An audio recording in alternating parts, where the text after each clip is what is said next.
ስድስተኛው ሰንበት እሁድ ገብርኄር ተብሎ ይጠራል። ለሚለምን ሁሉ ቸርነትን አድርግ። በቅድስት ቤተ ክርስቲያን ቋንቋ ታማኝ አገልጋይ ማለት ነው ገብርኄር።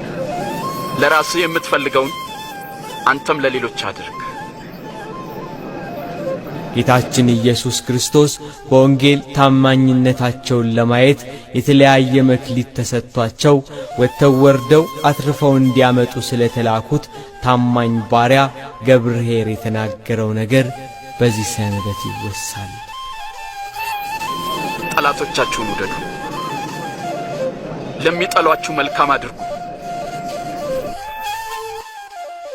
በንጹሕ የጾመ ወንድሙን በአንደበቱ ያልሸነገለ ደም ያላፈሰሰ ታማኝ አገልጋይ ወደ ጌታው ደስታ ይገባል፣ አዲሲቱን ምድር ይወርሳል እያለች በስድስተኛው ሳምንት ቅድስት ቤተ ክርስቲያን ትዘምራለች።